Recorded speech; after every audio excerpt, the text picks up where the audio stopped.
instincts and my own first impulses. You understand me? That's what gives me the standing to say this and the obligation to say it honestly as a Muslim. Okay, so I've talked about America, I've talked about the West, I've talked about that culture, I've talked about that history, I've talked about that system, and I've talked about so-called white people, so-called whiteness, and so on. I've talked about you, but I haven't really talked to you, to so-called white people. Those people who, you know, those human beings who are categorized as white in your society and who categorize themselves and see themselves as belonging to that category, that artificial, fabricated, fake category. I mean, it is a fake category, but you treat it as real in your society, and that ends up making it real, like I said, because you put it into the mentality of the people who are in that category, or whatever category, and the people who are excluded from that category. You treat people differently because of it. And now, because of that different treatment, there's different historical experiences because of that fake category. So I want to talk to you directly now. Not about you, not at you, but to you, to so-called white people. Sometimes, honestly, I wish that I really wish that I was truly fluent in another language, because even speaking English, using the terms and using the words that are used in this type of a discussion, when you talk about so-called race and what have you, it almost makes it impossible to discuss it correctly, because all of the terms that you use in a discussion like this have connotations and have concepts that are attached to them. And those concepts and those connotations do nothing but muddy the discourse.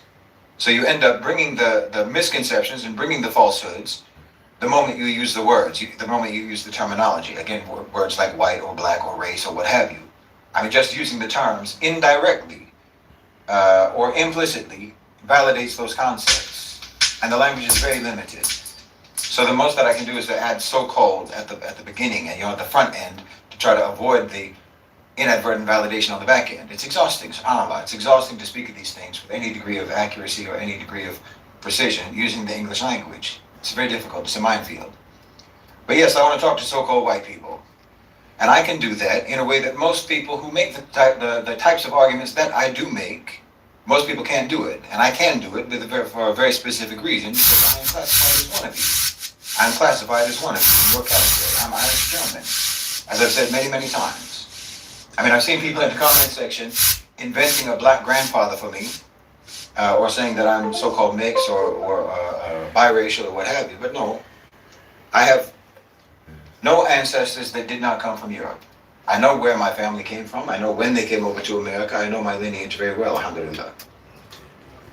So by the fabricated racial taxonomy of America, that in America they use to organize human beings, I am so-called white. I grew up inside of that experience. Good. Inside of the experience of being so-called white in America. Good.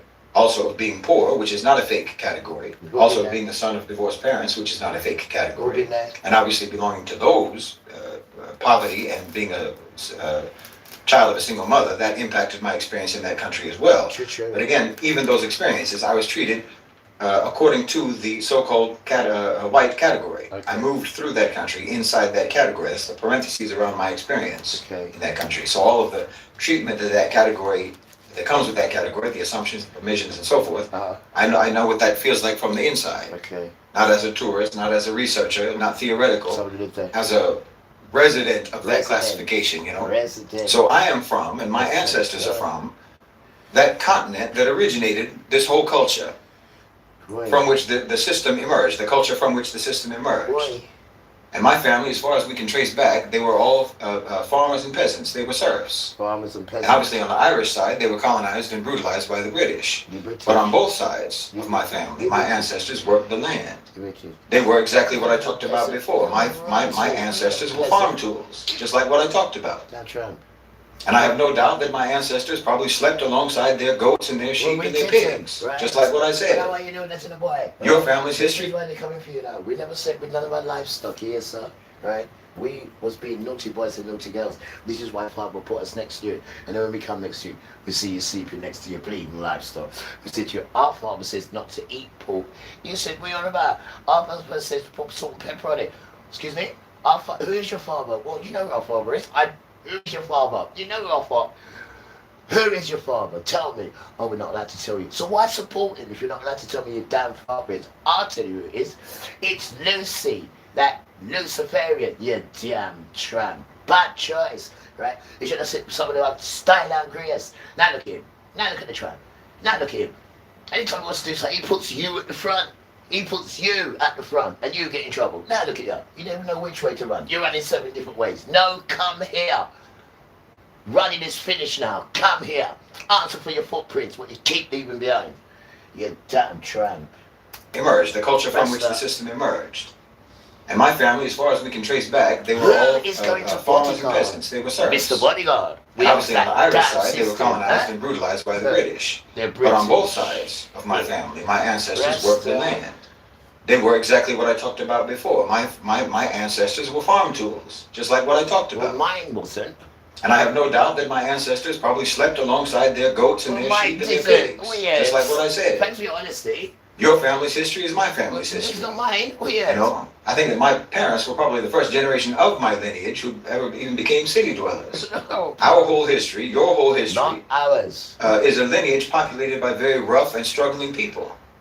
I come from the same thing that you come from, so-called white people. Papa brought us into that. I mean, none of my people even knew that they were so-called white until they set foot in America. That's when you called them white, and then you told them that being white meant something. They entered the American caste system, as it were, where the haves and the have-nots, and the should-haves and the should-have-nots was color-coded. Oh, please. But of course, they would have already been very deeply familiar with the whole concept of the haves and the have-nots. You understand? The idea that some people are eligible for abuse and exploitation. That's the whole history of Europe. That's the whole history.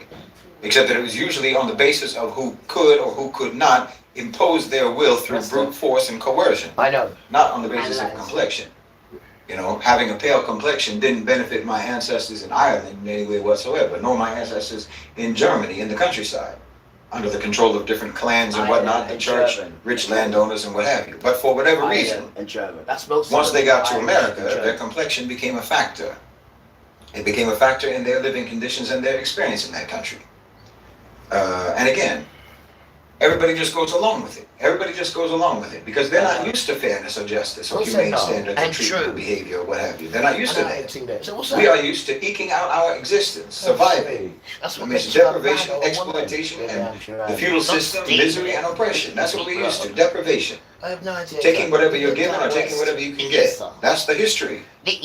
So you see, there's a reflex acceptance of suffering. Doesn't matter if it's my suffering or your suffering. But if someone's got to suffer, I'd rather it be you than me. That's the mentality that we come from. I know. You understand? I know, it's true. There's no real concept of getting rid of suffering altogether. It just gets traded back and forth. Sometimes it's yours, sometimes it's mine. But someone's lack of suffering is always going to be paid for by someone else's suffering. That's a very deep belief based on centuries and centuries of lived experience in Europe. So like I say, the history of my family is going to be more or less the same as the history of almost any so-called white American's history, their family history. It's almost going to be the same. And my own individual experience in that country will be more or less the same as most of you, so-called white people. It's going to be mostly the same. But Islam gave me a lens, as I said, like a witness position, a stance outside the category that I was placed in that society, and from which I could turn and look at it, and look at myself inside of it, and name what I saw.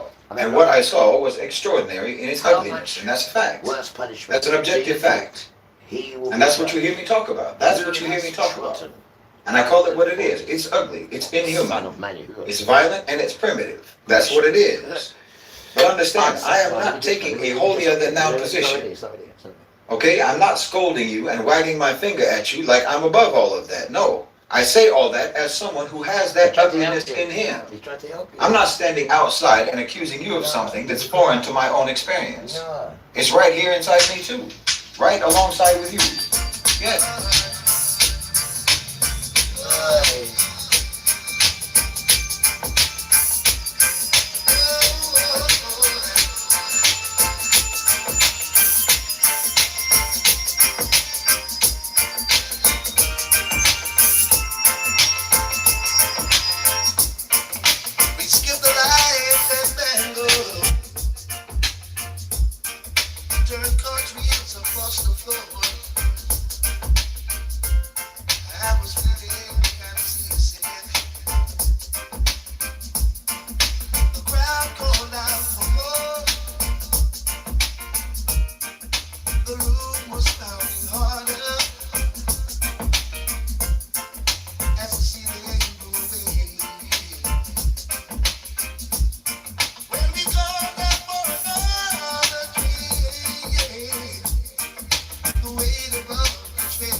Turn cartwheels across the floor. I was feeling kind of seasick. The crowd called out for more. The room was pounding harder as the ceiling grew away. When we called out for another, the weight above the train, and so it was. As the melatonin that her face was first just going to sleep. Turned a wider shade of fade.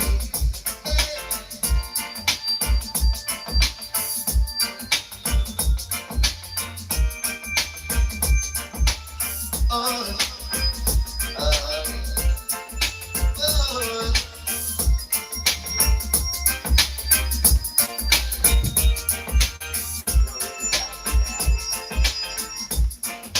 You said there is no reason. The truth is plain to see. Then I wondered through my playing cards. Would I let it be one of 16 special virgins who were leaving for the coast? Even though my eyes were open, I just as well be closed.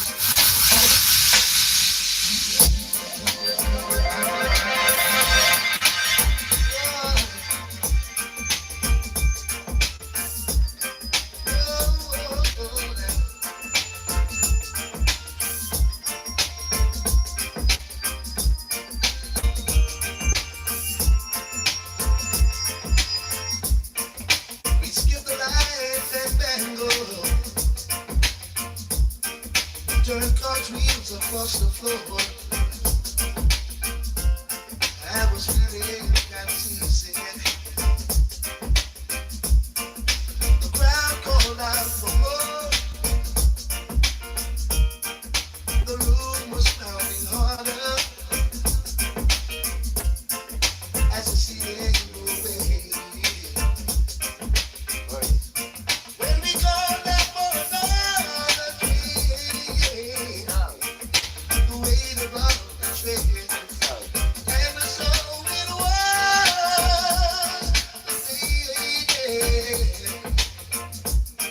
At the melatonin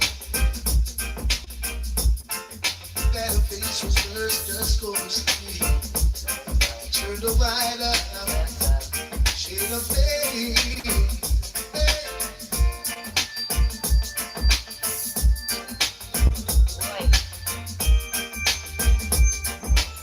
Oh, oh, oh.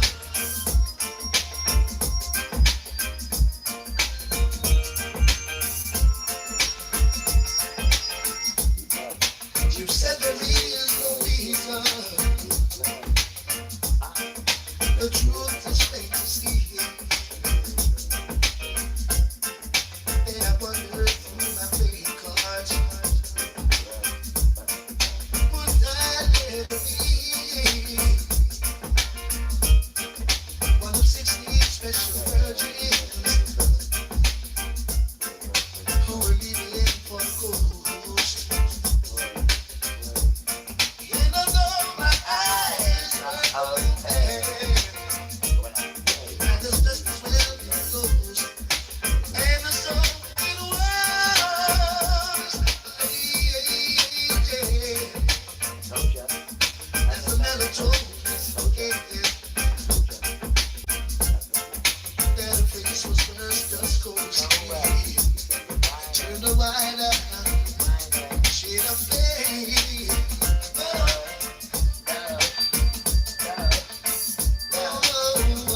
Right, where was it? It was here, wasn't it? So I can't spell it like that. It was yes it was it was where's the word I'm looking for? Yeah, that SULT. It is it is right. SULT. Is it insult or insults? I know I gotta get it right, ain't I? Oh, insult. See, I got it wrong. Insult. See there? Look, done it. Insult. We will Akwadesh. Right? There it is right there. Come here. Speech as well. Right? And then come like this. Look. So come here. Now, we will Akwadesh. See that? Wow. See that? Wait. It's coming down here. Look nice.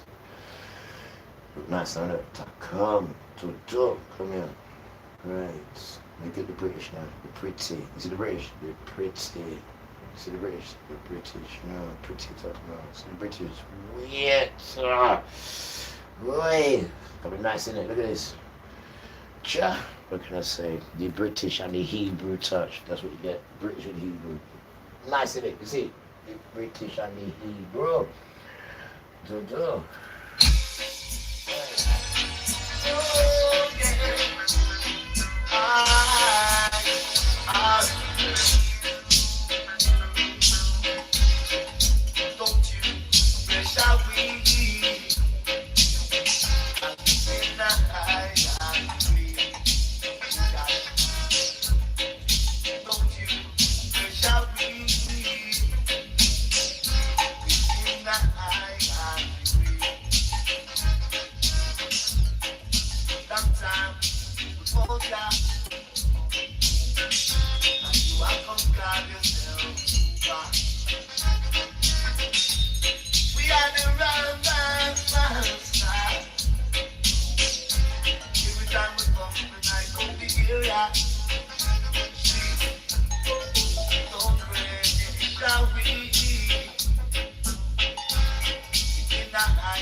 Not giving father the braces though. Man can give it to mama and it's converting the boy.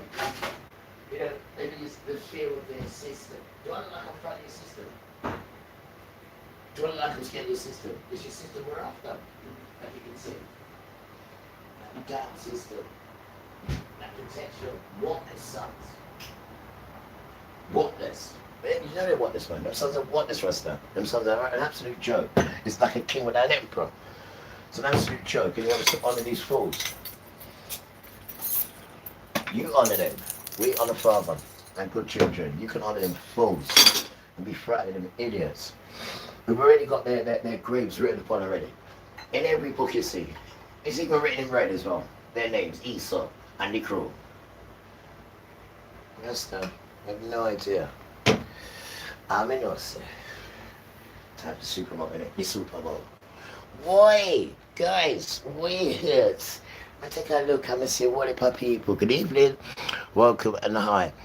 Hi Kieran, Ambria, Sarima, Welsh, and the crew. I can't really read all your names there, but I can see there's plenty of people in the house. Hi guys, how we doing?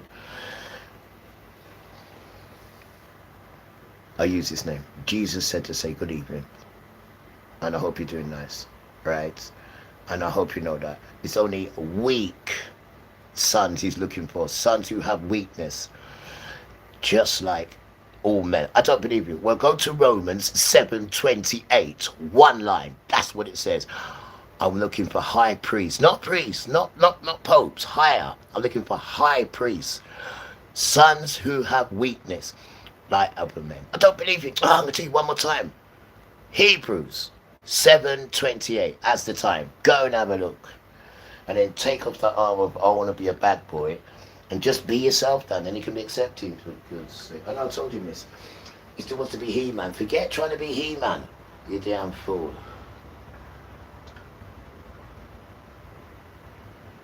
And before you ask me who's He-Man, go and ask Grandma. For God's sake. Might be a reason to talk to her. Since you're not better than Grandma. Listen. People, those years I open the eyes to see a politician coming.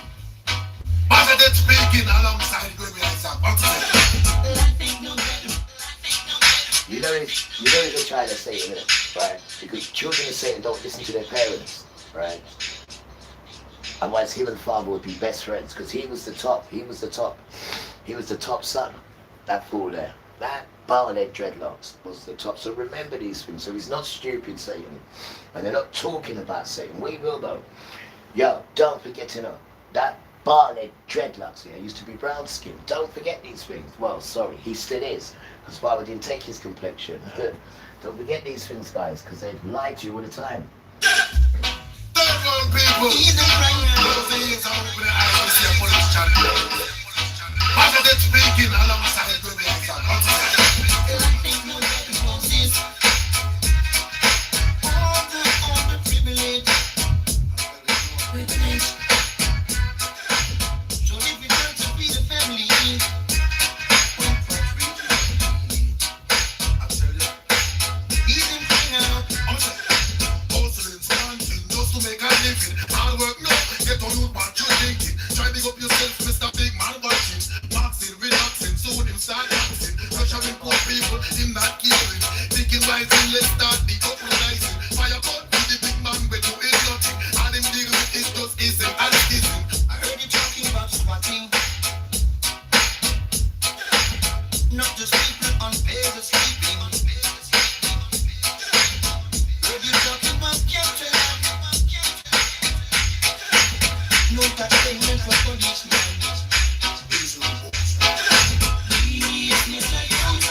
Try to big up yourself, Mr. Big Man, watch it.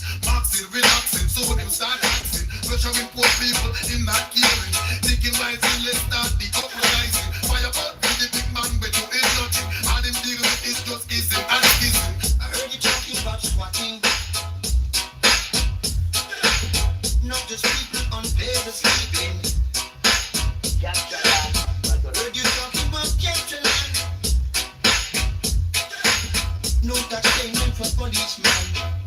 Easy boy. Please, Mr. Don't press up. Get the looks. Give a little hand to the sufferer. And people down. The sufferer. Please, Mr. Don't press up. Listen to the things are getting out of order. Get the look talking. What I say? Order. We need a unit to lean on. No one depends on no politician. We are outsourcing people on the ghetto man. Forget say that's the foundation. So we have to get this set up a plan. And start skanking, rejoicing like God is coming. Live life, step up, our life is well living. I'll get the people check for diversion. It is a blessing of society. Black and white and even shiny. I live together in a unity. Watch a chill and live on Gregory. Life ain't nobody rules it yet. All the privilege. Privilege. So difficult to feed one family. When things keep getting up daily. Please, Mr. Don't press up. Give a little light to the sufferer. Sufferer. Please, Mr. Don't press up. Every day things get harder.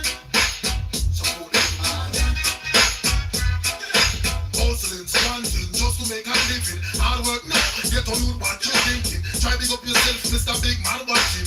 Maxing, relaxing, so when him start dancing. Nurturing poor people, him not caring. Thinking wisely, let's start the uprising. Fire burn to the big man when you ain't nothing. All him deal with is just kissing and kissing. Please, Mr. Don't press up. Give a little light to the sufferer. Sufferer. Give the Lord please, Mr. Don't press up. Non-fundamental aspect to a certain proportion. I consider that physical attractiveness is at a certain strategic point. I express myself by saying, enchanting, personality, warm, earth angel. I should have had from the dawn, charisma, and it becomes a sweet romance. I'll always be there. I'm not the one night stand. I would have make it publicized every corner of this world. Don't will ever change, you'll never get hurt. I've got to second round, then stop from third. I don't show me, but we love it, it's worth enchanting. Personality, wow, earth angel. I should have from my boy, charisma, and because it's sweet romance. But the dreadlocks person tell me this. Too many girls will get you confused. Too many girls will get you confused. Too many angels will break you. Too many girls. It's love you looking for you come to the right man. I'm the love professor to lead sensation. Stop resisting, pretend that we are good students. I'm the night doctor and you are my patient. Enchanting, personality, earth angel. I should have from my boy, charisma, and elegance is sweet romance. I'm a man who look at me and say, girl. Too many girls will get you confused. Too many girls will get you confused. Too many angels will break you. But then there's one question. Is this a thing only be? Then don't let me wait. If I can't get your love, I shake like a birthday. To get your love, I do whatever it takes. Send your pretty red nose, and it's finding me. And when those fall, and we go inside. Champagne and warm and loving by the fireside. Enchanting, charming, personality, power, earth angel. I should have come from the door. Charisma, and elegance is sweet romance. And always with you, woman. The love in your God, and it is just smooth sailing. My hormones at their peak, I'm overeating. Bedroom is the castle, and I am the king. You're the gatekeeper. Woman, please let me in. Enchanting, charming, personality, power, earth angel. I should have come from my door. Charisma, and elegance is sweet romance. And always with you, I'm not a one night stand. I want to thank you, mommy, for bringing you up from birth. Right man's position, me up on the earth. Too many women will get you confused. Too many women will get you confused. Too many angels will break your heart.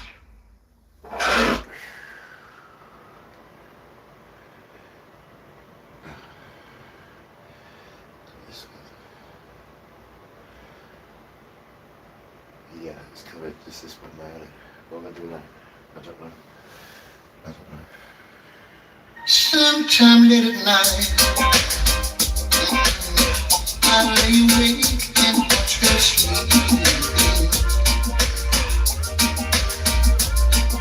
She's lost in peaceful dreams, so I turn off the lights, baby, in the dark. And the talking was my mind. If I never wake in the morning, would she ever doubt the way I feel about her in my heart? If tomorrow never comes, oh, would she know how much I love her? I tried in every way to show her every day she's my woman. And if my children are true, Hello. she must think the world without me.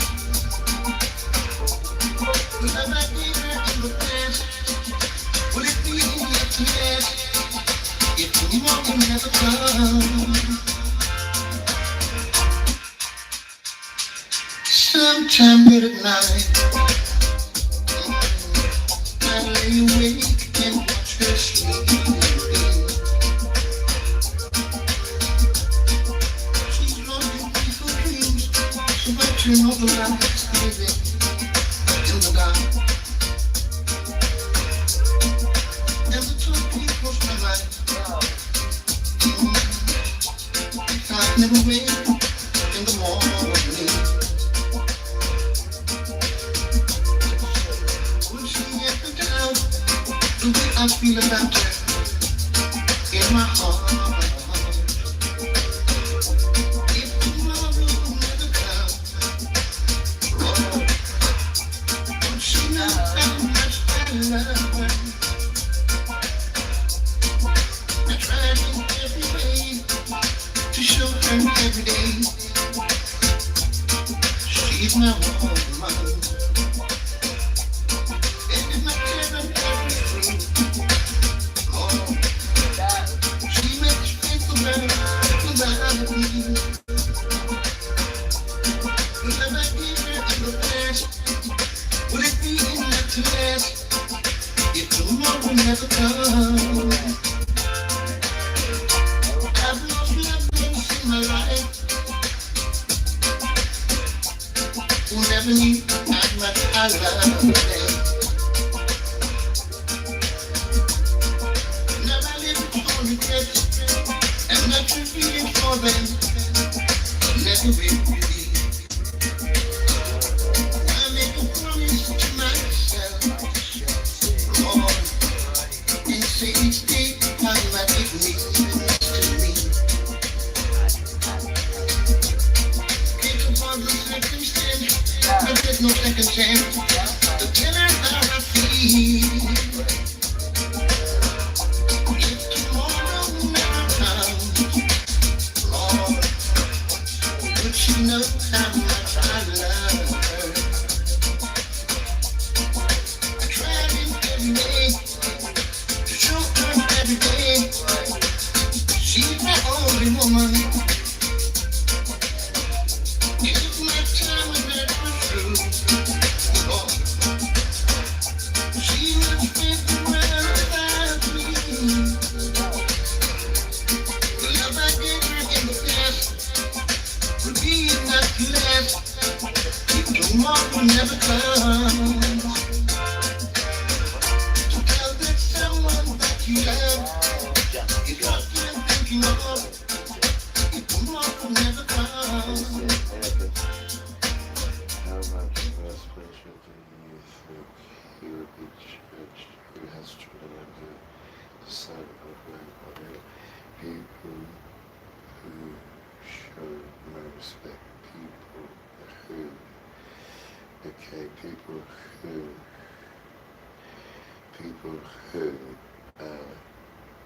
the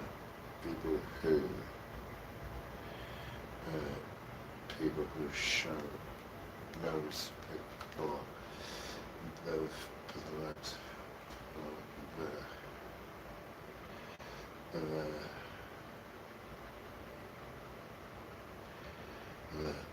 the consequences that can be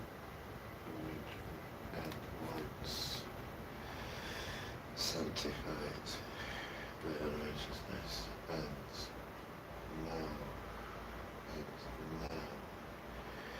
insult the Ruach HaKodesh. We know him, him, him, him. We know him, him, who said, "Vengeance belongs to me. I will repay. I will. I will repay, son. Repay. I will. Right there is, look, I will repay, says Yahuwah. Again, Yahuwah will judge his people. Who will, come here, will, right, come here, who will judge his people, come here, right, who will, come here, right, to go, come here, right, who will judge his people. Right, his, right, the man, his people. It is a fearful thing to fall into the hands of the living Elohim. There is, boy, come here, right. Yeah, don't know. Right, so the boogie woogie, time for boogie woogie. Hope everyone's doing good. You know, I called today, you know, it was fantastic. You want to see the barrister, proper grandma barrister, but you know the elegant lady, the grandma, proper team then, that's the Susan, her name is Miss Susan, weird. Better super grand, weird. You want to see the elegance that comes off it now. I am not joking, I even told you that as well. Her and the lady that works with her. Yeah, damn right, I took the seriousness out of it straight away. I took the seriousness out of her, straight away. She said, my grandson, I said, damn right, take the seriousness out. This is who I am. She couldn't stop giggling. No, I saw the elegance, I saw it now. Yeah, proper barrister woman. And it's a woman as well, I know, I saw it, the sisters. Eloquent barrister as well, eloquent. You know, seasoned barrister, seasoned. You just look at it, it just honors respect, just looking at it. You just look the way, just, oh, stop it, Dodo. Please.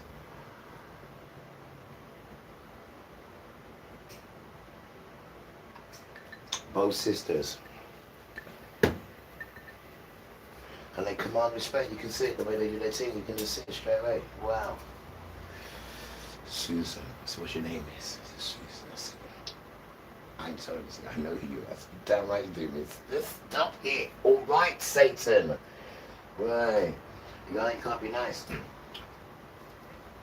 Damn try. No. This is why it's called the hidden trees, right? That has got nothing to do with me, right? I'm here for friendship. I'm not here for hidden trees, you damn tramp. That's why it's hidden, you idiot. Put away from people like you, because you can't concentrate when you're around them, can you? Even when it's hidden, you still can't concentrate. Coming up with all sorts of scams to get it unhidden, D-tramp. Even trying to convince you that, oh, I'm at an operation now. Show me yours, and I'll show you mine. Tell him to do one. Damn tramp. Please, let's swap and change. I have no idea, miss. Tell him do one. Oh, bleeding copycat. I have no idea. You're trying. And these are sons. You know the son. Take the dress off and put back on the trousers. We'll see. I'll be this child like the bug. Could even hurt so bad. And that's right. You pray, said you love me, that you want to be too shy. I heard that you adore me.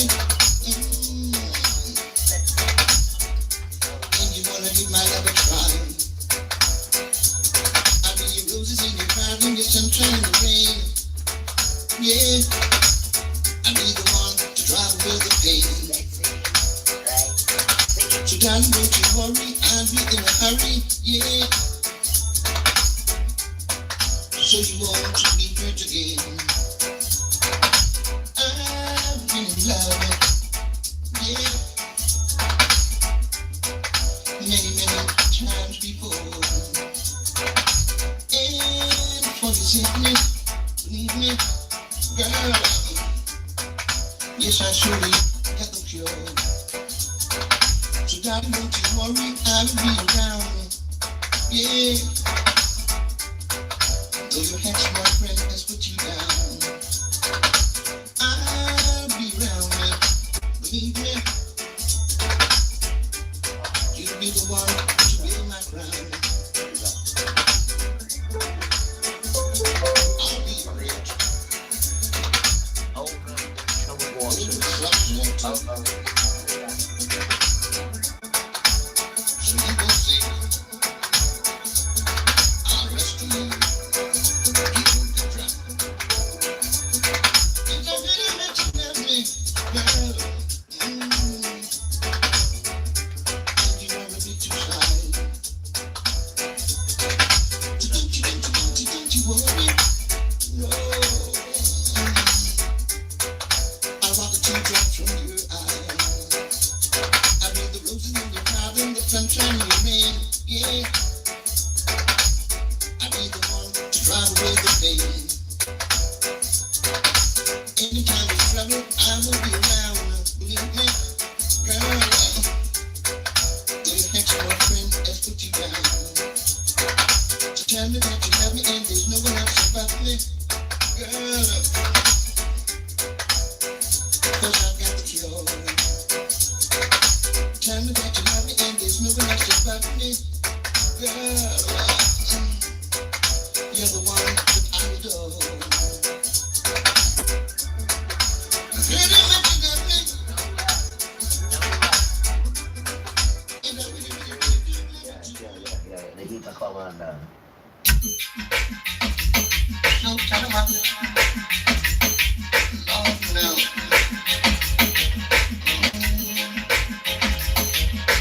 Feeling to the bed, rocking at your warm in my face. You never felt it in your face, but you left it in your ways. Told me I could give it your taste. Oh,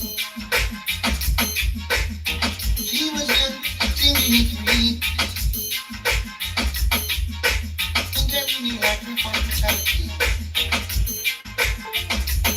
So took a piece to the rest of the north and south. Got to see it all out. Oh, taking me to the bed, looking at your normal face. You never felt it in your face, but you got it in your face. Told me I could give it your taste. Oh, sweet and holy. So tell 'em I'm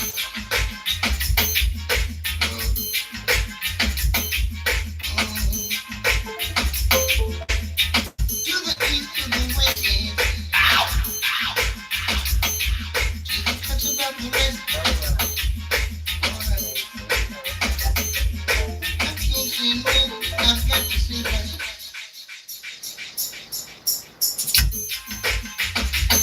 So tell 'em I'm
rocking it to normal pace. You never have it in your face, but you got it in your ways. Told me I could be with your face. Oh, sweet the woman, so clever.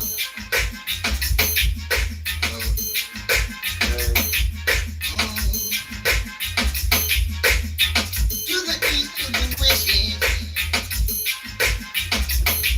Jesus cuts about the rest.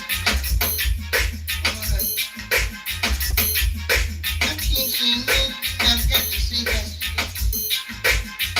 None of them can touch it. She came to the bench, rocking it to normal pace. She never have it in her face, but she got it in her ways. And nothing I could do with your face.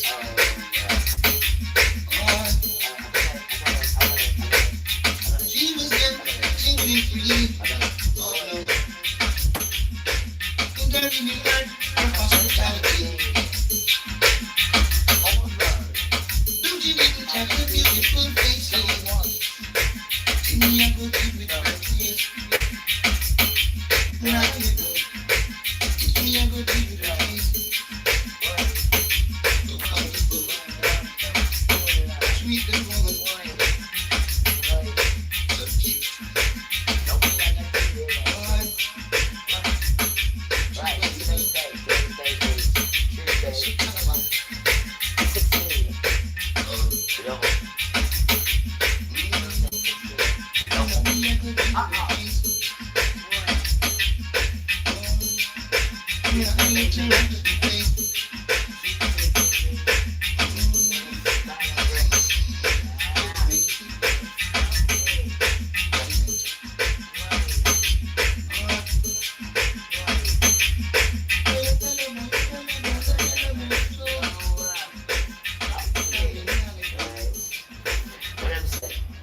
Tuesday's baby is full of style and grace. That's what it says. Tuesday's child is full of style and grace. Kiss, kiss, kiss. That's what I just said. I just done it. Right. I think that's me today, and I have to go back in to Hebrews. There's more to print out. I think we'll just do this one just for today. We'll have a boogie, and then back to studying. I know. Look at the money you give us as well today. Thank you, God. I know you brought it early. I know Jesus making. How's this happening? I said, Tom, it was me asking you for it. Amen. He's asking me. How old people? I have no idea. Right, how are we doing? We are elementary. All right, last tune before we go into some seriousness. Look, 1905 when he says, son. Magnificent. I'm going to read it in a minute. I've got to put damn nose in it. The damn nose. The damn nose. The discharge. Ah, you know what? I need a new one. Look, go and get a new one. I am the damn discharge. The nose. So straight. Discharge. Handkerchiefs. Pretend.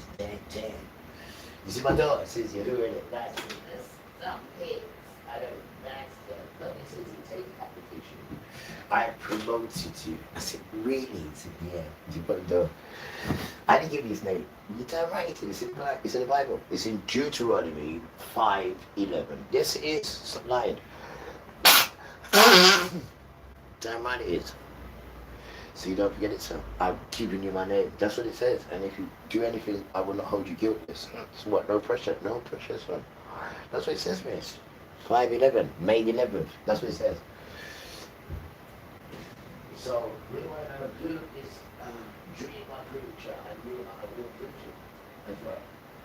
From real father. And I didn't make him up. He's the one who told me where to go. How am I supposed to know all this? Unless he shows me where to look. He whispers it in the ear. So he knows it's serious now. I said, I've chosen you to come and help me out, son. I said, damn, but you backed the right horse. And the possibly you can see, and there's many children in the book who's got the same experience, and you need to walk boldly in it. Not like, oh no, I'm great to make a statue. Not that. Not that. Not that. That's not what farm's about, all that nonsense. Not that. Then you'll see the man have eloquent, stylish. You know what I mean? As he speaks, it comes to him. Yeah, he doesn't do that through frightening things, does he? There's two ways of doing it. There's their way, and there's speaking it comes to you. There's that way. And that's the way that everybody knows until they come and just pillaged it and changed it into smash and grab. You mean this, the damn Trump? So Esau, we told you already that, right, that the woman's seed will crush your head. It's not a fairy tale, it's damn true that. You just thought that you could buy them lot. Yeah, that's them lot. They hanged their king, remember that? They hanged their king. Now can you imagine me even thinking about hanging our king? That's like me thinking about swearing to mum. I mean, just to think it is a naked beating, son. I know. Just to think it, Toto. Just in case you might think it. Because I know you wouldn't say it to me, son, because you know I'll give you a naked beating 2 times over. But just to think it, you'd get a naked. Just to think it. So I don't know how these children have been dragged up at all. At all. There's no fear in them. Well, shut up, mum, and F off, dad. Is not fear from where I'm standing, you damn tramp. You're not a quality, your sons. Your sons are an embarrassment to humanity, and they're coming to smash you up because you let you be in charge for 400 years, right? So he said, come here. I'm going to give you a position of trust. Now, for 400, I'm going to make you the shepherd. Here is the sheep. No! 400 years complete. Where is the sheep? He asks you. They're scattered here. They're broken there. This one's got addiction there. This one's changed from a sheep to a sheep shagger there. This one here's got an infection. Let me ask you again. Where is the sheep? I gave you all the riches and I gave you the sheep's food. I gave you everything. Where is the sheep? Huh? So you took all what was for the sheep. Right? And you kept all the fatlings for yourself. Eh? And I'm asking you, where is the sheep? Don't bother. I will go and regather the sheep. And once I've gathered them and put them away safely in the land, I've prophesied for them. Then I'm coming for you. I have to get them out of the way because I'm going to smash this place up completely. So I don't want my children to even see it, let alone hear it. So I'm going to get them out of the way. They'll be in the woods, dancing, and really getting to know the earth, what the earth can really do, what it can really do without you taking its identity. Because you know you're an identity thief. And if the earth was to show you who it was, you'd mostly want to come and control it. And then it would have to switch on you and show its ugly side. Because that's what you do. You bring out ugliness in people. That's all you do. That's all you do. That's what the system's designed to do. Because it's controlled by Esau. Damn tramp. Anyway.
No.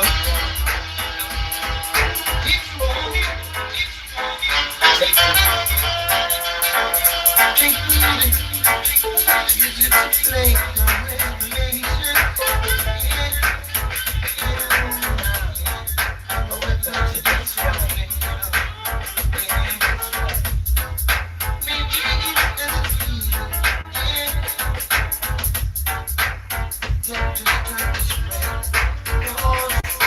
Everyone in town, everyone around, just wanna get back.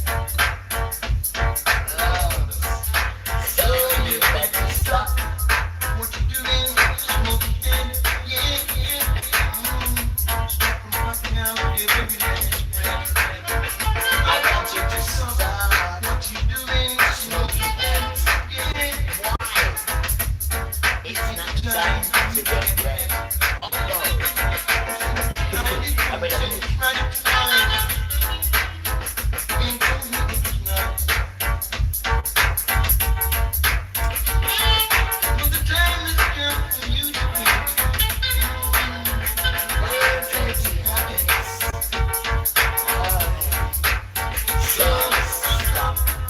what you doing, smoking, yeah. Stop from popping out your every day. What you doing is right, yeah. If you treat others right, yeah. Love knows.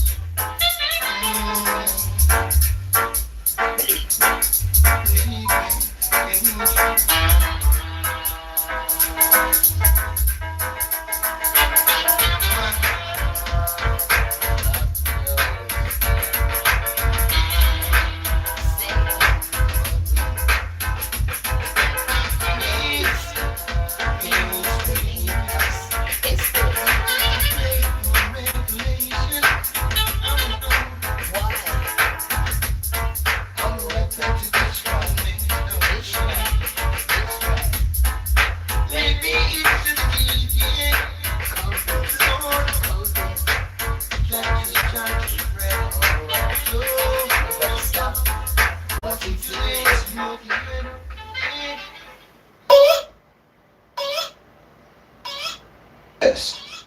I'm naming what I recognize in my own reflexes, in my own instincts, in my own first impulses. You understand me?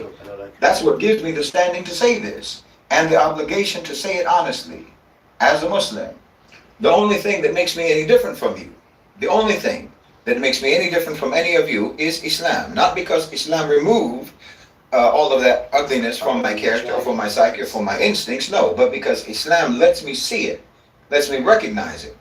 And then that lets me make other choices. That lets me control it. That lets me keep it in check.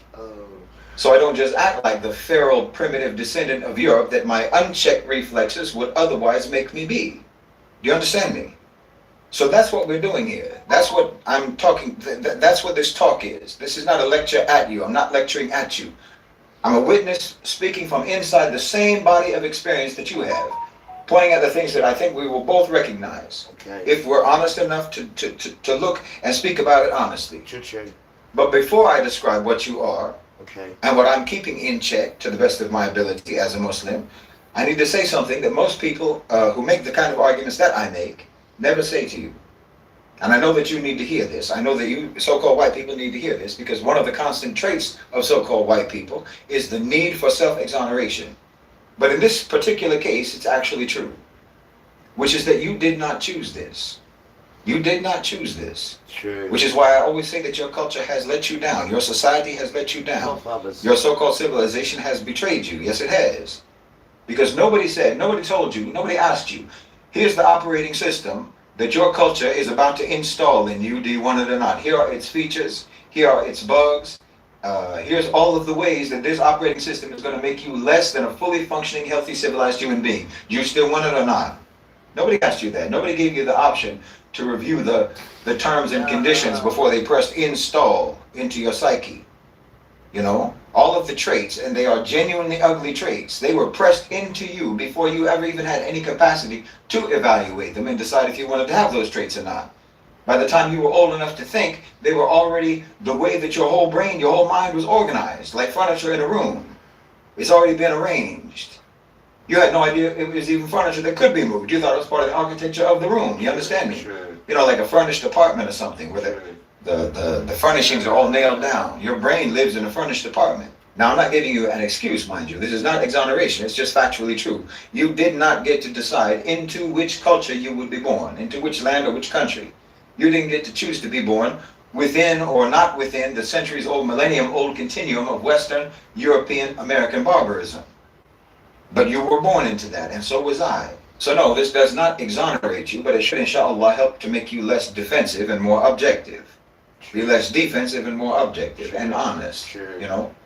Honestly, look around at the continuum of the history from where you sit in that history. And objectively, you can't say that it's a pretty picture. It's not pretty scenery what you look at.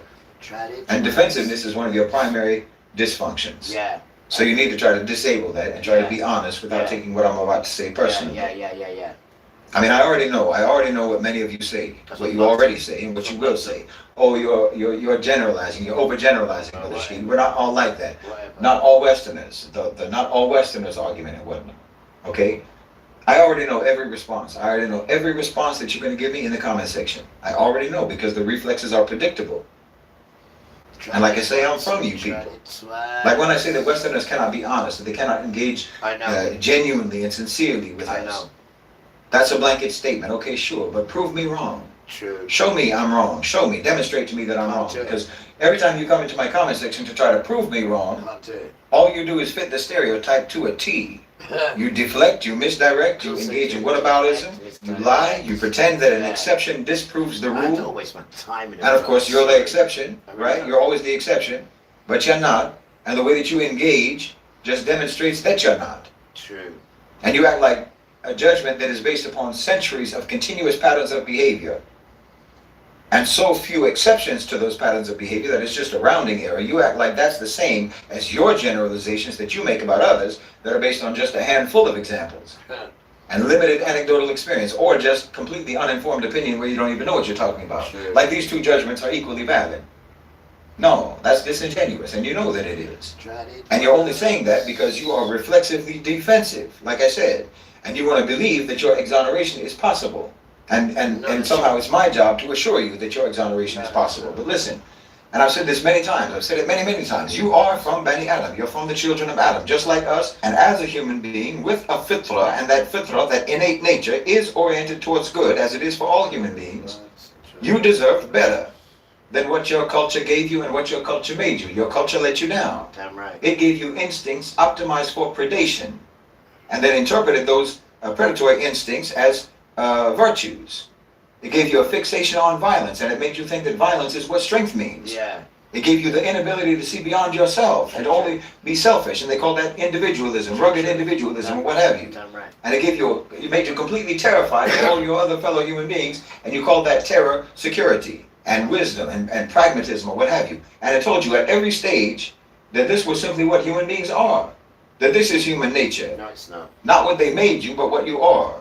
Right. As if what they made you is what Allah subhanahu wa ta'ala made you. No, it's not. that's the original betrayal. That's nastiness. Not just that they made you this way, but that they made you think that the way you are is natural and normal. It's not. So the anger that I personally feel is genuine. The bitterness is genuine. The indignation is genuine.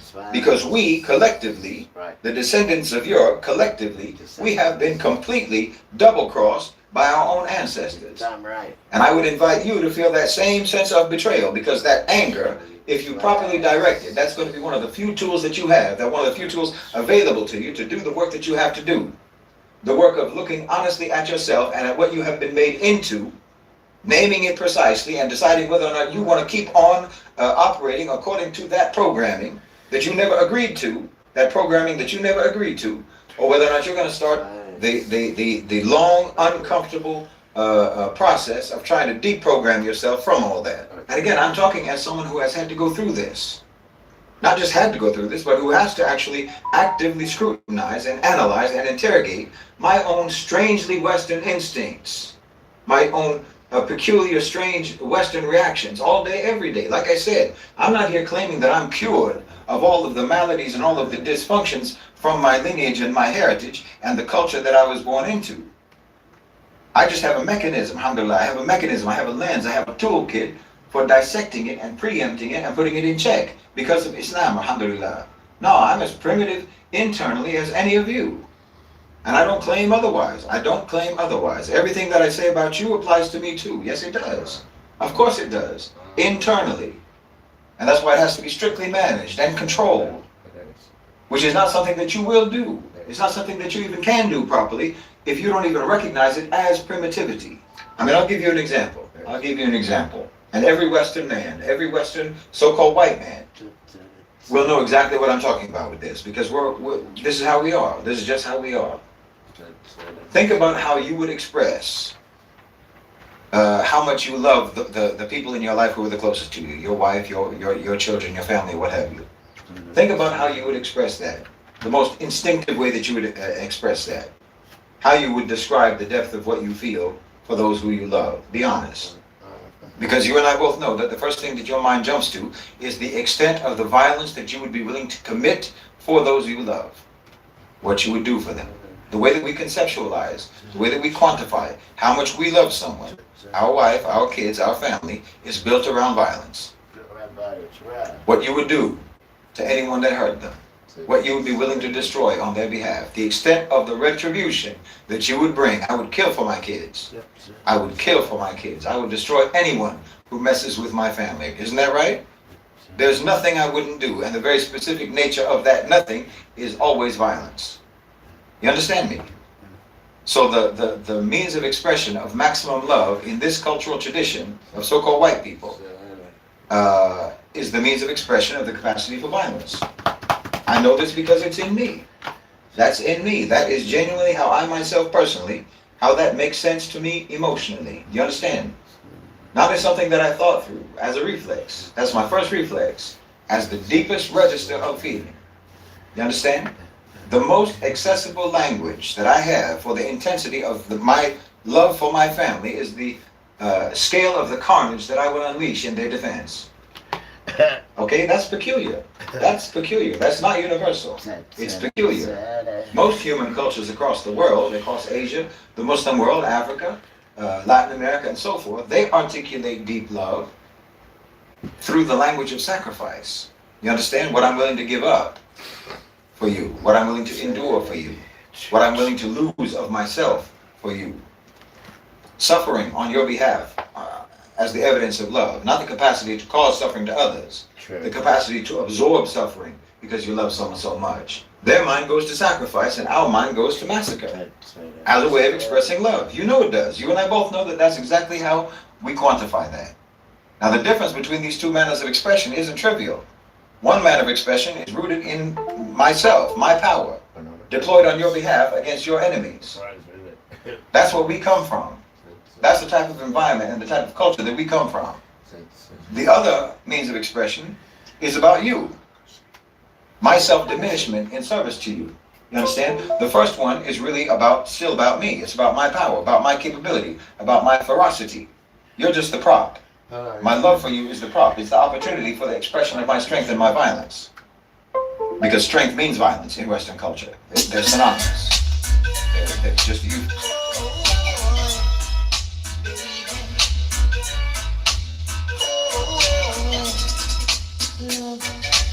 It's a dangerous thing to play.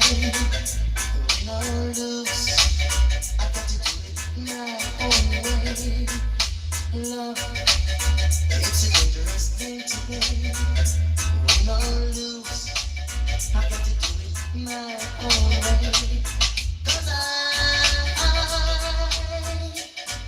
never felt this way before. No.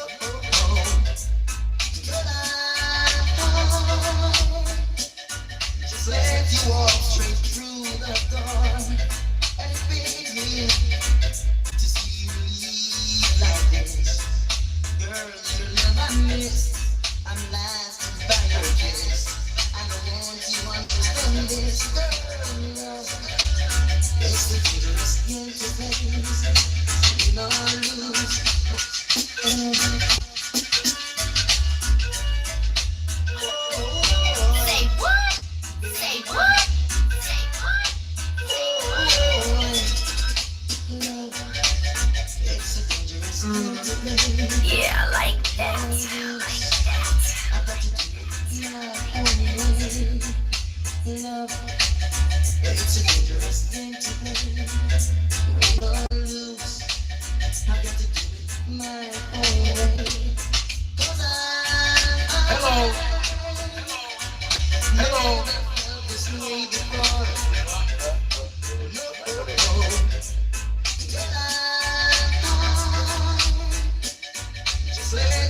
Straight through the top.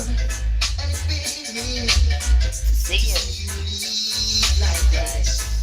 Girl, you never miss. I'm lasting by your kiss. I don't want you to understand it. Girl, love. It's a chorus game, baby. Win or lose. I've got to do it my own way. Yes, Lord. It's a dangerous game to play. Win or lose. I've got to do it my own way. Yes, I never felt this way before. No, boy. Girl, I just let you walk straight through the door. Oh, yeah. Oh, yeah. Baby, I'm going crazy, crazy, crazy.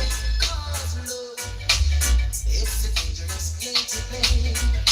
Win or lose, I've got to do it my own way. 'Cause love, it's a dangerous game to play.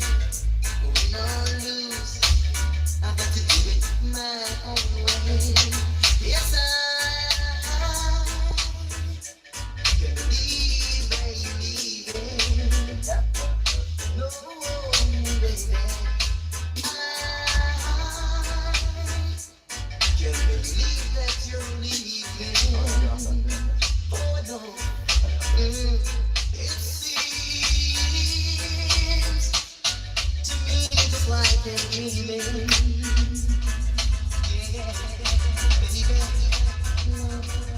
It's a dangerous game to play. Win or lose, I got to Hey girl, can you do me a favor? Yeah, just remember, I love you. I've been living the same movie, day and night. Memory of loving you. I couldn't live my life for so much pain.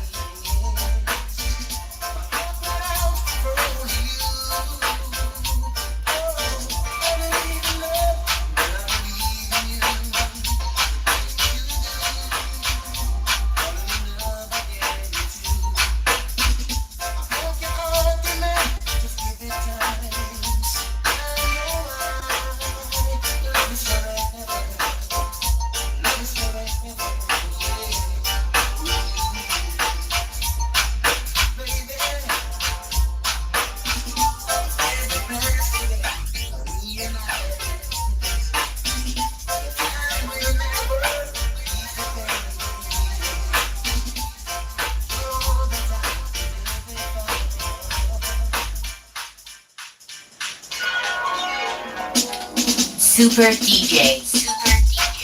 Hey girl, can you do me a favor? Yeah, just remember, I love you. I've been living the same movie, day and night. Memory of loving you. I couldn't live my life for so much pain. For only you.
Which one? Alright, one more tune, one more tune. One more tune. One more tune. Should we go there? Alright, cool. We come in low tune. And that's a bit different tonight because I'm using two machines tonight. Well, if you can call it that. I need a new one. I'm not going to kill it. So I'm going to buy a new machine. I need a new machine. You know, I've had this machine since 2019. This machine. It's got Yahoo in it though. Belly done. This machine's got Yahoo in it, guys. 2019. The same machine though. Trust me. Oh my belly, I have no idea what's wrong with it. What's wrong with it now? I am feeling very Olympic today. How about you? Okay.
Super DJ.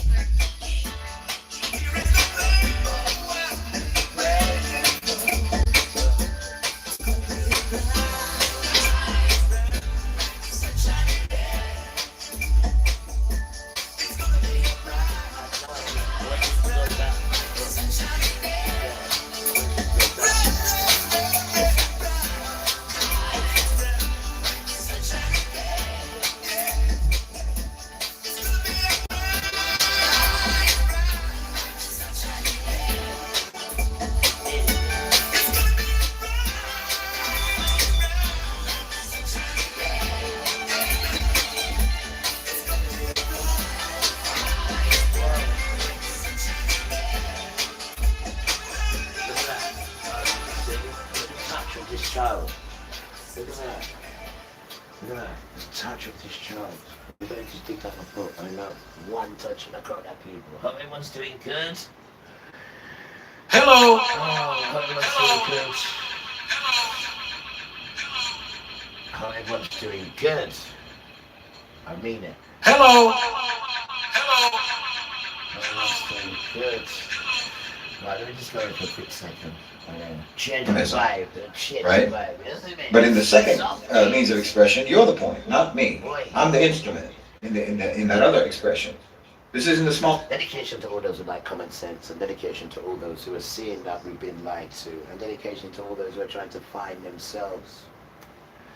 You're in the right dance, and dedication to this professor here, Shahid. Brilliant guy, though. Absolutely. The only one who's really telling you really what's going on Main Street. And we have to respect him, right? Because it would never be them. They're just happy living in this nonsense. But the sons have come to wake you up now, right? We come to wake you up first. We're not going to wake you up because you're going to hold on to this nonsense because you've never had it so damn good. You can't see the people that are suffering. And you still think this thing's damn good. Are you that stupidly disconnected? Huh? But you can't see how peaceful we are. We're still coming to you with peace, right? But when the olive branch is up, what you gonna do then, huh? You stay there. You stay there.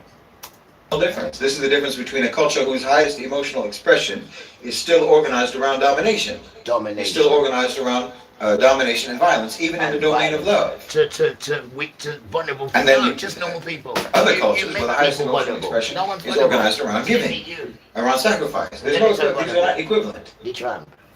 And the fact that one of them is sitting inside my nervous system as the most natural way to express or to talk about love tells me something very significant about what has been impressed into me, imprinted into me, and into you.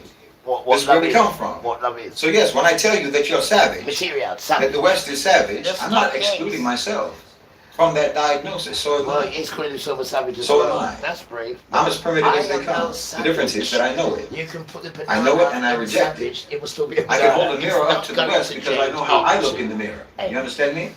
This is why I know. Nice. This is what 10,000 years of survival by predation, Melon. that's what that does to people's emotional No, vocabulary. it's a It makes even love speak in the language of brutality. You understand me? How much violence I would inflict is my go-to for quantifying how much I love or care about someone. The West. That's my proof The West. that you mean something to And me. these children just dancing it. Excuse me, sir. How old were you when you made your first million? What is this for? We're trying to get advice for the younger generation. I made my first million last year, actually. What line of work are you in? But listen to these sons. These are the sons that they're pushing out to show you sons. This is how you do it.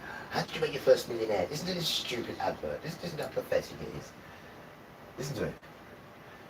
In sales, Okay, what's the best advice you can give someone that's in sales? you're only as good as your sales reps and your CRM. What CRM do you use? We used to use one of the old legacy CRMs, but it just didn't give us the speed and agility that we needed.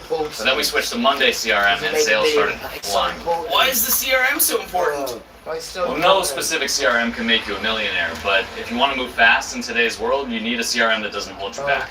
Monday CRM propels you forward. Instead of spending time messing around with old systems, you can invest in relationships and cultivating leads. I mean, here's another one. Here's another thing. When you go into any space, again, this is for men, for Western men, for so-called white men. Before you even have a conversation, you go into a place, you go into a gathering, what have you, before you even have a conversation with anyone, learn any meaningful information about anyone in that room, you have already assigned everyone in that room a rank, haven't you? Yeah. Haven't you? Yes. You've assessed them top to bottom, where they sit in the hierarchy of that particular gathering, and where you fall in relation to them. And you behave according to that. You calibrate your presentation, you calibrate your communication, your volume, your positioning, your humor, your deference to them. All in response to a ranking that you performed in your head in approximately 30 seconds. Based on almost no real information, based just on what you observe immediately. You don't even have to admit that you do this. I know that you do this. We all know that you do this. There's hundreds of YouTube videos teaching you how to do it. And how to maximize how you appear when other people are doing it to you. When other people are doing that ranking about you. So this is just a feature of the cultural psyche, okay? That's not normal. It's not normal. It's not. Western men, so-called white men, will enter any public space and they will immediately determine who in that place they think they can beat up, or who they can't beat up, and who might be able to beat them up. I mean, there's no reason whatsoever to perceive any risk or any threat, any reason why you need to know that, but you do it anyway. You're always assessing power, always, or what you perceive as power. You can't just go for coffee. You understand? You can't just enjoy a gathering. You act like you're still scavenging in the forests of Europe. It is. Scouting and hunting and so forth. It is. Like I said, you know you do this. Of course it I does. know you do this, and you know you do this, and you know that I know you do. Scavenger. You gauge the physical size of people, their presence, right? What they look like, they're worth financially, if they're rich or not, if they're confident or not, and the confidence is like a proxy for their status. See how attractive they are to others, right? This is what you do. You make assessments like this, snap judgments. You try to see what kind of privilege they have, or what kind of prestige they have, what kind of watch they have, what's their posture like, you know, how much space they occupy. You know you do this. I mean, again, there's endless content online that's supposed to train you how to do this, how to rank people, and how to improve your ranking in the minds of the other morons who do this, right? And you literally think this is elite level. You're doing something elite. Like you're doing something very important, very useful. Without the emperor. Giving yourself an edge. An empress. An edge in what? An edge over what? An edge over random strangers in a coffee shop? An edge over non-threatening, non-dangerous people in a gathering? Exactly. An edge over someone who's just trying to have a chat with you? Exactly. No, this is bizarre. This is pathological. Of course it is. But we do it. We do it anyway. And none of the metrics that you use for that ranking, by the way, are measures of character at all. None of them. None of those metrics tell you anything about whether or not this person that you're assessing is honest or intelligent or wise or trustworthy or a good person or anything. These are all metrics. The metrics that you use are the metrics of a predatory animal who's reading a new environment for threats and for opportunities. Which is it's very surface level. The savage. And you're doing it literally for no legitimate reason whatsoever. The savage. But this isn't even something that you do consciously most of the time. So you can't even choose to not do it. You're always going to do this. It happens before thought. It's precognitive. You understand? The ranking is already done by the time your conscious mind even registers that there's people in the room. You're not choosing to rank people. You're not choosing to do that. You've been wired to do that. You've been wired to rank people automatically, instantly, continuously. Amen, Christians. Tell me I'm wrong. Amen, Christians. Tell me I'm wrong. You won't. You can't. Amen, Christians. Because you don't even think it's strange, but it is so strange. But you can't even imagine anyone not doing it. Like I say, on some level, like I said, on a precognitive level, you genuinely...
Yeah, yeah.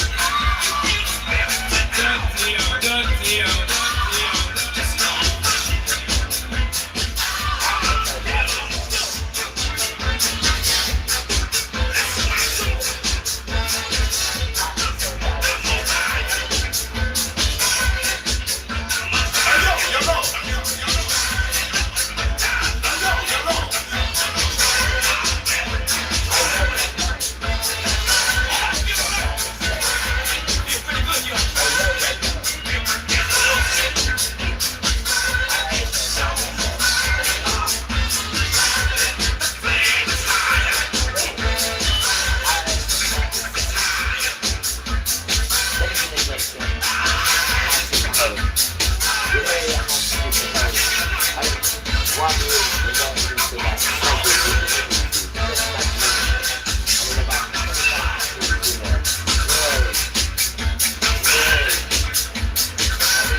Spiritually, even the music tells you, bro. It's all spiritual, bro. Whether you like it or not.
What about this one?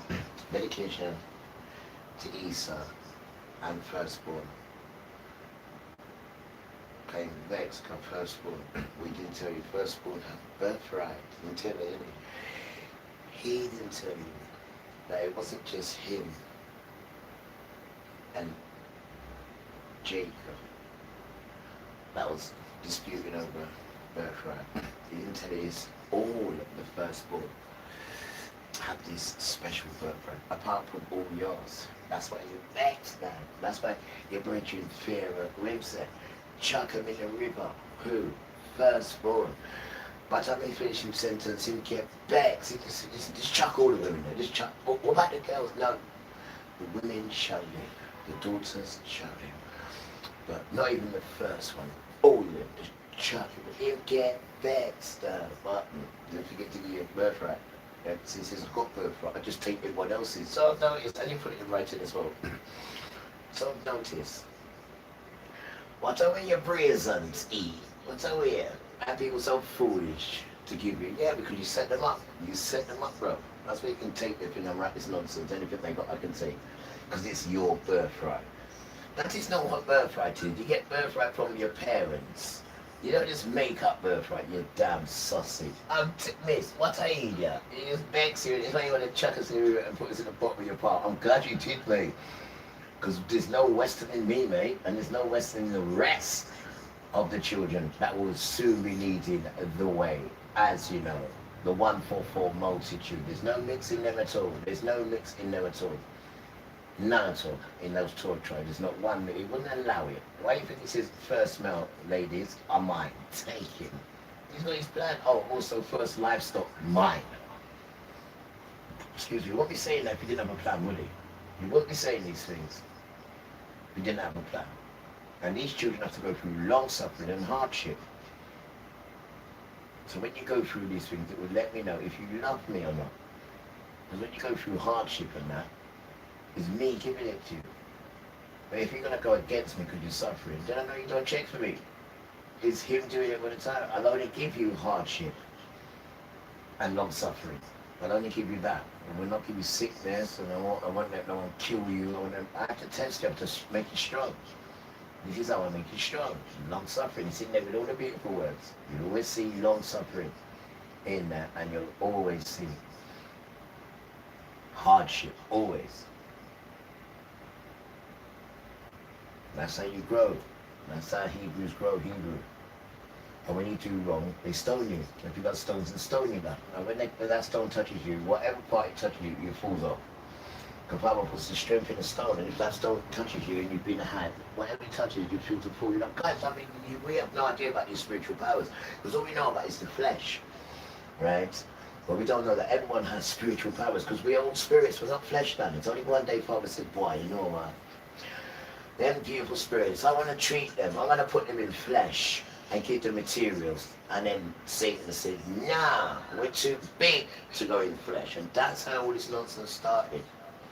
So remember, before the disagreement with flesh and everything, Satan was up there with all us, you know, running things nice with Father. But he had the seed in his head that he wanted to control. Because when you give these people something, they want to take it. You give it to them to say, look after it, make it run. I put you, you're the shepherd, look after the sheep. He wants to have the sheep, and he wants to be king. He won't try to be the emperor, because even in his little escapade now, none of these fools have ever done an emperor. They've always done king and queen, where they can never do the emperor, because that's when you're going into a spiritual realm now, because the emperor are the parents now. Are the parents, you're always imitating the parents now. You do not respect parents, this West thing, because parents wouldn't let you behave the way you behave. It's these daughters and these husbands, it's them now. You're so quick to get infected by Satan and Esau. So quick to get infected by these monsters. These wicked white monsters, just wicked. And you're going to die. You're going to die. You're going to die. Which part of you don't understand? You don't. Let me help you. Where we going? Let's go to Amos, chapter 9, verse 10. One line. One line. All sinners of my people will die by the sword. That's just one out of a billion places. one night. You're going to die, bro. But you don't want to make no atonement or anything. You want to keep pretending that what you keep hearing all over the world is not you. It's talking about someone else. You carry on, bro. You carry on. You carry on. It's like that. No one does that but a predator. And you have to understand that this very peculiar cultural wiring produces very specific effects socially. It makes genuine community almost impossible. Because community, I mean real community, actual community, not just like networking, trying to get opportunities, networking, which is another form of scavenging, but actual community. This requires that you actually relate to people as full human beings, not as positions in a competitive hierarchy, not as rungs on a ladder. Yeah. It requires a kind of lateral, non-ranked vision of the other person. You're not trained for that. True. You're not wired for that. True. What you are trained for is vertical orientation. Above you, below you, competition, rivalry. Yeah. Community is horizontal, and horizontal is deeply unfamiliar territory. You can't compute situations in which you don't have to either obey someone or obliterate someone. These are the two options that you live with all the time. Again, with this loneliness epidemic I was talking about in America, this loneliness epidemic, that's at least partly because of this pathology. Because you can't build a genuine connection with people while you're simultaneously ranking them and competing with them. You can't build a connection with them. Connection includes some degree of vulnerability, which requires you to have some level of trust, which requires at minimum the capacity to see another person as your equal rather than as a rival or as a subordinate or as a superior. You understand? And the whole ranking reflex is incompatible with that. So you just collect relationships the same way that you collect everything else, which ends up leaving you profoundly and structurally alone in real life. I mean, it's bizarre. It's very bizarre when you have a culture, and you do have this culture, where it's actually feasible and it's actually plausible that a man would actually be satisfied with a robot girlfriend, an inanimate doll instead of a living, breathing woman. But see, you approach relationships in a very rigidly, very narrow, utilitarian manner, the same way you approach everything else. And what you actually want from a partner doesn't include anything that an object can't provide for you. Actual humans are too complicated, they're too demanding, they're too much of a cost in terms of time and effort, right? And money. So see, your ideal situation is obligation-free use. That's a predatory mindset. That's the same reason why you have a pedophilia problem in the West. That's why you prey on children. Because of their helplessness, that makes them almost the same as an inanimate object to you. So you can use them without any responsibility, without any respect, without any commitment, without any decency, without any consequences, and that's what you want. You're not actually attracted to them because they're children, you're attracted to them because they're powerless. You're attracted to them because they're helpless. See, what you're actually attracted to is the whole dynamic in which you have total power and you have total impunity. Nothing's more attractive to you than that. Nothing is more attractive to you than powerlessness and vulnerability of someone else. That's a predator. Always looking for the weak one, always looking for the small one, always looking for the sickly one, always looking for the one that wandered away from the herd. That's a predatory animal. That's predatory animal thinking. And your materialism is a function of the same thing. Your materialism, this primitive mentality, this unevolved cultural psyche that you have, so-called white people. And when I say materialism, I'm not just talking about the love of money. I'm not talking about that definition of materialism, the accumulation of possessions and so forth. That's a part of it, but that's not the only thing that I'm talking about. I'm talking about something that's deeper, something that's more fundamental about the way that you even process information. I'm talking about materialism as a way of knowing, a way of understanding, as the assumption that is embedded so deeply that it functions as an axiom. This assumption that whatever is that the only thing that is real is what is tangible, measurable, quantifiable, and immediately verifiable by your senses. Empiricism, say. Whatever I can touch, taste, see, smell, hear. Nothing else matters, nothing else is real. Only this is what reality is. See, this produces a very specific kind of blindness. Things that exist but cannot be immediately measured, like moral consequences, like spiritual reality, like long-term causation, like the internal states of other people, that all registers as just vague, soft, uncertain, ambiguous, dubious, maybe not even real, but ultimately, no matter what it is, it's ultimately not important when you're an empiricist, when you're a materialist. Things that can be measured, money, status, physical force, immediate outcomes, that registers as hard, concrete, actionable reality, the only reality that exists. So morality inside this framework isn't a real force in the world to you. It's a social construct, and that's what anyone in the West will tell you. That's what any white person in the West will tell you, so-called white person. Morality is a social construct. It's just a narrative tool that's used by the weak to try to constrain the strong, or by the strong, by the powerful to justify whatever they were going to do anyway. Create a moral justification. You don't understand it as something that operates independently of human opinion. It carries its own weight in the world, in the structure of reality itself, that produces consequences whether or not anyone does anything about it, whether or not anyone facilitates the consequences or not. This is the fashion shoulder bag every Hollywood actress has. It looks like a luxury item, but its genius design is to organize your life and protect your wallet. A hidden anti-theft zipper and an RFID protected lining make it impossible for thieves to steal your belongings. Dedicated interior compartments for glasses, lipstick and keys mean you never have to frantically dig through your bag again. The main compartment easily accommodates a laptop and more, and the wide opening allows you to see everything at a glance. It's made of buttery soft, premium cowhide leather that's built for long-term use. To celebrate its online launch, enjoy 50% off until midnight tonight. Only 200 units remain in the first batch, and the price will increase and return to its original price soon. Click the link to... For the materialist, morality is just performance. It's just decorative, like I've said, or a tool for managing society. Nothing is actually good, nothing is actually bad, objectively, in their mind. Morality is relative, which is the same thing as being amoral. Moral relativism is the same thing as being amoral, and amoral is the same thing as being immoral. And the real irony of all of this is that, in fact, the moral structure of reality, the moral structure of the universe, is in fact the most verifiable thing about reality. History is nothing but a demonstration of moral causation.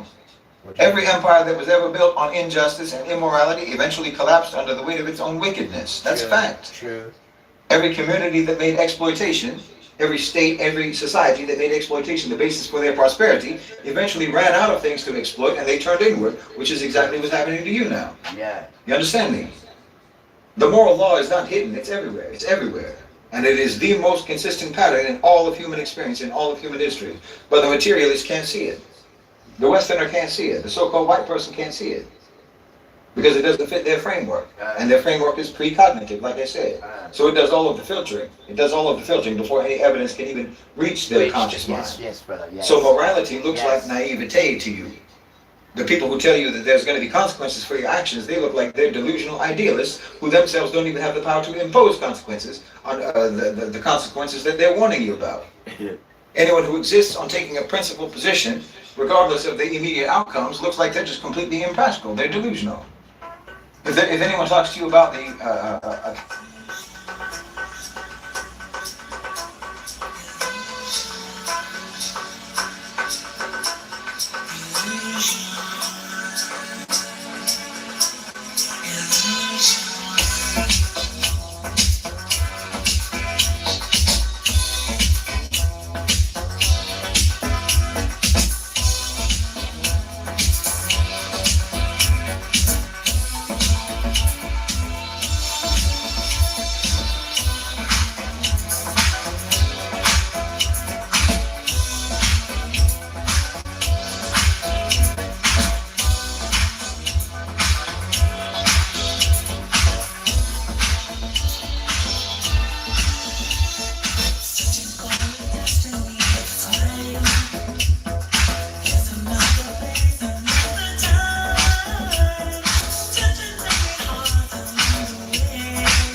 France. So that tells you, Pressure's on. of course, the pressure has to be on Kylian, for sure. And you have to let those young players grow backward and have the situation.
I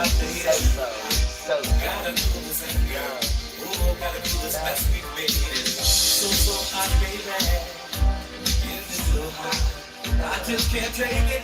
I can't stand it. No more, baby. We were once lovers. We took our vows. A man and wife.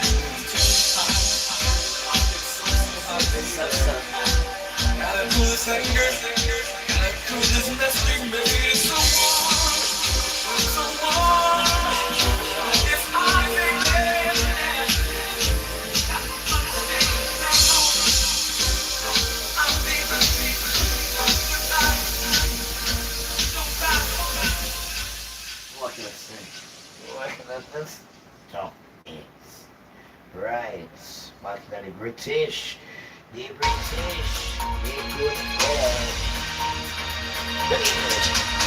Good evening. A British couple has been describing the moment when a Russian warship fired warning shots in the English Channel this morning, just over 20 miles south of the Isle of Wight. Russia said one of its frigates, the Admiral Grigorovich, fired shots at the yacht, which it said was making a dangerous approach just outside British waters. It comes just days after British forces seized a Russian shadow fleet oil tanker in the Channel. Our diplomatic correspondent James Landau is here and has more on what's happening. Well, Sophie, the incident happened just before midday. The two vessels were about 20 nautical miles south of the Isle of Wight, outside British waters, and there are some reports it was foggy with light winds. And this is the Russian frigate, the Admiral Grigorovich. The UK authorities say there were signs it was drifting rather than being manoeuvred under power. And the other vessel was a 40-foot civilian yacht called Bright Future and crewed by a retired couple, the Calverts. Now, it seems there was a risk of a collision. They were apparently just 500 yards apart. The Russian Defense Ministry said the yacht was on a dangerous course. It said the frigate used its radio, flares and horn to no effect, so the Russians used small arms to fire warning shots in the air. Tonight, the couple told the BBC what happened. They gave out 5 blasts on their horn, which means, have you seen us? We immediately turned 2 degrees to port so that they could see we'd made a deliberate change of course, which meant we had seen them. And then a minute or so later they gave another 5 blasts on their horn, immediately followed by 4 to 5 small arms fire that wasn't aimed at us. It was a warning fire that went up in the air, we believe. Now, the Admiral Grigorovich is part of the Black Sea Fleet, and this is it steaming through the Bosphorus. But in recent weeks, it has been escorting unregistered Russian vessels in the English Channel, which is not unusual. Now, all of this comes only days after Royal Marines boarded and seized an oil tanker in the Channel that was suspected of being part of the Russian Shadow Fleet. Now, the MOD says, to their mind, there's no link between the incidents. But today's events are a reminder, A, of how close Russian vessels are patrolling, and secondly, just how a small incident could quickly escalate into something more serious. Yes, thank you. And you can see the full interview with the couple on board that yacht on Newsnight on BBC Two at 10:30. Well, this incident comes amid continuing warnings about how strong the UK's defences are. Days after the Defence Secretary John Healey resigned over the issue, the Chief of the Defence Staff has warned that the UK's armed forces will have to dial back training and operations if they do not receive more cash than is currently being offered. Our political editor Chris Mason reports from the G7 summit in France, which is being attended by the Prime Minister. In this peaceful idyll in the French Alps, war is dominating conversations. War in Ukraine, war in the Middle East. So a recurring question for the world's richest democracies, others, how much are they, we, willing to spend on our defence? The Prime Minister suggested today it would be no more than the amount that led his last Defence Secretary to resign last week. Obviously, the new Defence Secretary is ringing in, and we're talking to him about how and what we will spend that money on in terms of the capability. And he's got his own thoughts now about what the priorities should be. And so I think that's the discussion we're in the middle of at the moment. So the new Defence Secretary isn't getting any more money then, as his predecessor told MPs why he had walked. When allies were looking for British leaders.